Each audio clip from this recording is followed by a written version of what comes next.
மதையானை கூட்டம் பொறுத்த வரைக்கும் ஃபஸ்ட்டு சரி நடிக்க போகிறோம் அப்படின்னோடனே நம்ம டிவியில் பார்த்து நடித்த ஆக்டர்ஸ் இதெல்லாம் நல்ல கலராக சூப்பராக கமல் சார் மாதிரி இருப்பாங்க அப்படின்னு சொல்லிட்டு எங்கள் அம்மா நீ வேறு இதுன்னு போகிற ஒரு தடவை ஃபேஷியல் பண்ணிட்டு போ அப்படின்னு சொல்லி எங்கள் அம்மா ஃபேஷியல்லாம் பண்ணிட்டுதுன்னு ஃபஸ்ட்டு பார்த்தோன்னே ரொம்ப நேரமாக பார்த்துக்கிட்டே இருந்தார். பார்த்துட்டு தாடி எவ்வளோ வளரும் அப்படின்னு கேட்டார். தெரில சார், நான் ஒரு நாளைக்கு மேலே வளர்ந்துச்சுன்னா ட்ரிம் பண்ணிடுவேன், இல்லை அன்றைக்கி கரண்ட் வேலை செய்யலை அப்படின்னா காலேஜுக்கு போகிறத விட்டுருவேன். ஸோ அதனால் ட்ரிம் பண்ணாமல் இது வரைக்கும் போனதே இல்லை அப்படின்னு. இன்னிலிருந்தே ட்ரிம்மே பண்ணாதீங்க. சரி ஓகே. நானும் ட்ரிம் பண்ணாமல் இது இருந்துச்சு. நான் ஃபைனல் இயர் காலேஜ் படிச்சுட்ருக்கேன். ட்ரிம் பண்ணல, உடம்பு இழைக்கணுன்ட்டாங்க. இந்த இதெல்லாம் எதுன்னு பார்த்துட்டு என் காலேஜில் என்னென்னு முடிவு பண்ணிட்டாங்கன்னா, பையனுக்கு ஏதோ ஒரு பெரிய வியாதி, குணமே படுத்த முடியாதாட்டிருக்கு அப்படின்னு சொல்லிட்டு நானும் ஒரு 6 மந்த்ஸ் காலேஜ் டைமில் ஷூட்டிங் இருந்தது. அதனால் லீவ் போட்டுட்டு போகலை. அவங்களும் பையன் வந்து பிழைக்க மாட்டானாட்டிருக்கு அப்படிங்கிற ஒரு ஸ்டேஜில் ஹாஸ்பிட்டல்லாம் இருப்பானாட்டிருக்கு, அதனால் இவனுக்கு ப்ராக்சி போட்டாச்சும் பாஸ் பண்ணி விட்ருவேன். பாஸ் பண்ணது தான் நான் அந்த டிகிரி. ஸோ எல்லாத்துக்கும் வணக்கம். மேம் சொன்ன மாதிரி அந்த ஏவி தான் அது ஒரு ஒரு ஒரு அந்த மெமரியை ட்ரிகர் பண்ண ஒரு விஷயமா இருக்குது. எனக்கு வந்து இங்கே எல்லாத்துக்குமே சினிமாவை பற்றின நாலேஜும் அறிவும் அந்த கதை எப்படி வரப்போகுது அப்படிங்கிற எல்லாமே எனக்கு அவங்களுக்கு தெரியும். பட் ஆனால் எந்த இதுவுமே எனக்கு தெரியாது. ஃபஸ்ட்டு விக்ரம் சார் இதுன்னு மீட் பண்ணோம். இது வரைக்கும் எனக்கு சொல்லப்போனால் படம் பார்க்குறப்ப தான் இதோட கதையே எனக்கு தெரியுமோலையே, மற்றபடி அதுக்கு முன்னாடி ஒரு புக் ஒன்று கொடுத்தாரு. அது என்ன புக்குன்னு கூட தெரியல. ஜென்ரலாக நம்மளுக்கு புக்குனாலே கொஞ்சம் ரொம்பவே ஃபிசிக்ஸ் புக்கு கெமிஸ்ட்ரி எல்லாம் சைடில் வச்சோடனே படுத்து தூங்கிடுவேன், அந்த மாதிரி ஆள் நான். ஸோ இது வரைக்கும் அந்த புக்கு படிக்கவும் இல்லை. அட்லீஸ்ட் நீங்கள் எழுதின புக்கு கண்டிப்பாக படிக்கணும்னு ஆசைப்பட்றேன். மதையானை கூட்டம் பொறுத்த வரைக்கும் ஃபஸ்ட்டு சரி நடிக்க போகிறோம் அப்படின்னோடனே நம்ம டிவியில் பார்த்து நடித்த ஆக்டர்ஸ் இதெல்லாம் நல்ல கலராக சூப்பராக கமல் சார் மாதிரி இருப்பாங்க அப்படின்னு சொல்லிட்டு எங்கள் அம்மா நீ வேறு இதுன்னு போகிற ஒரு தடவை ஃபேஷியல் பண்ணிட்டு போ அப்படின்னு சொல்லி எங்கள் அம்மா ஃபேஷியல்லாம் பண்ணிட்டுதுன்னு ஃபஸ்ட்டு பார்த்தோன்னே ரொம்ப நேரமாக பார்த்துக்கிட்டே இருந்தார். பார்த்துட்டு தாடி எவ்வளோ வளரும் அப்படின்னு கேட்டார். தெரில சார், நான் ஒரு நாளைக்கு மேலே வளர்ந்துச்சுன்னா ட்ரிம் பண்ணிடுவேன், இல்லை அன்றைக்கி கரண்ட் வேலை செய்யலை அப்படின்னா காலேஜுக்கு போகிறத விட்டுருவேன். ஸோ அதனால் ட்ரிம் பண்ணாமல் இது வரைக்கும் போனதே இல்லை அப்படின்னு. இன்னிலிருந்தே ட்ரிம்மே பண்ணாதீங்க. சரி ஓகே.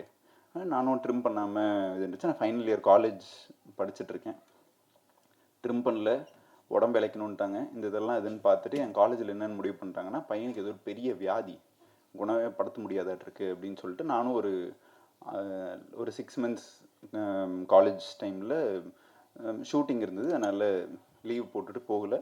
அவங்களும் பையன் வந்து பிழைக்க மாட்டானாட்டிருக்கு அப்படிங்கிற ஒரு ஸ்டேஜில் ஹாஸ்பிட்டல்லாம் இருப்பானாட்டிருக்கு, அதனால் இவனுக்கு ப்ராக்சி போட்டாச்சும் பாஸ் பண்ணி விட்ருவேன். பாஸ் பண்ணது தான் நான் அந்த டிகிரி. ஸோ மதையானை கூட்டம்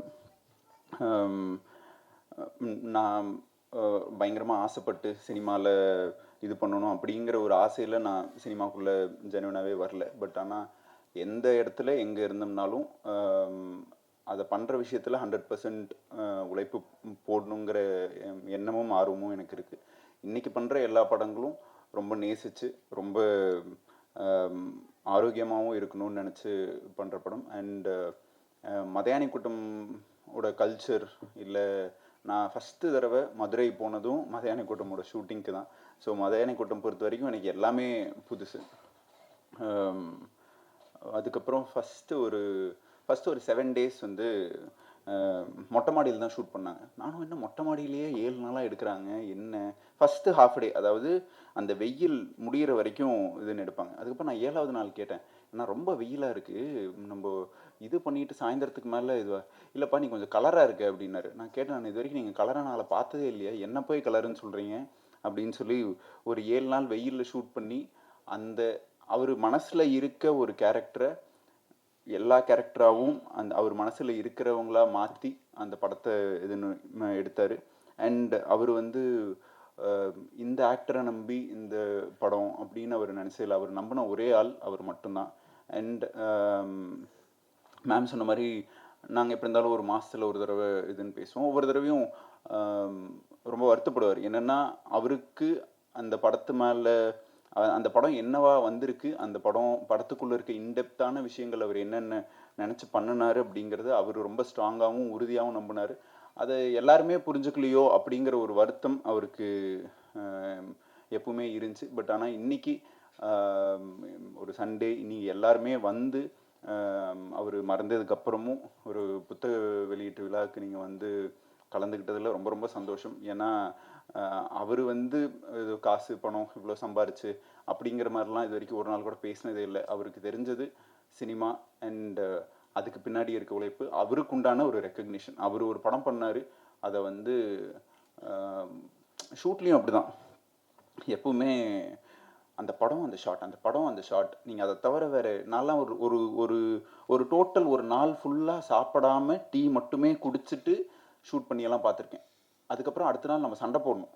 ஏன்னா நான் சொன்னேன், நீங்கள் அட்லீஸ்ட் வந்து இந்த ஒரு ஸ்கெட்யூல் முடிகிற வரைக்குமாச்சும் இருக்குன்னா ஒரு நாள் ஃபுல்லாக அது டென்ஷன் ஆகிட்டாருன்னா அதுக்கப்புறம் அதுலேயே ஸ்டிக் ஆன் ஆயிடுவார். அந்த ஷாட்டும் அந்த இதுவும் வர்றதுக்கு அவ்வளோ உழைப்பு. அண்டு மதையானை கூட்டம் அப்படின்னு ஒரு டைட்டில் இதுன்னு சொன்னேன்னு நான் எங்கள் மாமாட்ட போய் சொல்கிறேன், மதையானை கூட்டம்னு ஒரு டைட்டில் அப்படின்னு. மதம் பிடிச்சியான கூட்டமாக வராதே அப்படின்னு என்கிட்ட இருந்தார். அன்றைக்கி தான் கடைசி அவருக்கு வந்து நான் படம் பண்ணுறது ஒரு டைட்டில் சொல்கிறதுன்னு நிறுத்தினது. ஆனால் அப்படி ஒரு மதம் பிடிச்ச யானை கூட்டமாக வந்தால், ஒரே ஆளாக வந்தால் என்னவா இருக்குமோ அதுதான் விக்ரம்னா. அண்டு அவர் என்னை விட எங்கள் அப்பாவுக்கு இன்னும் நல்ல க்ளோஸு, எங்கள் வீட்டில் எங்கள் ஃபேமிலியில் ஒருத்தர் மாதிரி. அண்டு இன்றைக்கி சினிமாவில் நான் இருக்கேன், இல்லை சினிமாவில் படம் பண்ணுறதுக்கு உண்டான எல்லா காரணமும் அவர் தான். மறுபடியும் ஒரு படம் பண்ணணும்னு நிறைய பேசணும், அது நடக்காததும் ஒரு பெரிய வருத்தம். அண்ட் விக்ரமனா is always close to my heart. And இந்த ஏவி பார்க்குறப்போ நிறைய மெமரிஸ். கலைனாவோட எனக்கு வந்து ஒரு 3 அண்ணா மாதிரி இருப்பாங்க. எப்பா இன்னிலிருந்து இவர் தான் அவங்க அண்ணா அப்படின்னு சொல்லி ஒரு 4 நாள் இதுன்னு போகிறோம். அந்த 4வது நாளைக்கு அப்புறமேல அந்த அண்ணா இருக்க மாட்டாங்க. அப்படி கடைசியாக வந்த அண்ணா தான் கலைனா. அண்டு நானும் பார்த்துருக்கேன், நைட்டு அந்த பஸ் ஸ்டாண்டுக்கு நடுவில் தலைவனை வச்சு செய்ன்னு செய்வார். நம்மளுக்கு அப்பப்போ நம்ம இன்னைக்கு தப்பிச்சிட்டோங்கிற ஒரு சந்தோஷம் இருக்கும். அண்டு இருக்கு, நானும் யோசிக்கிறேன் நிறைய மெமரிஸ் டு ஷேர். அண்ட் அவர் இருக்கிறப்போ இந்த ரெக்கக்னிஷனும் இந்த இதுவும் நடந்துருந்துச்சுன்னா ரொம்ப ரொம்ப சந்தோஷப்பட்டிருப்பார். அதுதான் நான் இன்னைக்கு நான் ரொம்ப மிஸ் பண்ணுறதோட இது. And thank you. அவர் இருந்தாலும் அவர் ஆத்மா சாந்தி அடைகிறதுக்கு ரொம்ப வேண்டிக்கிறேன். அண்ட் எல்லாத்துக்கும் நன்றி. தேங்க்யூ.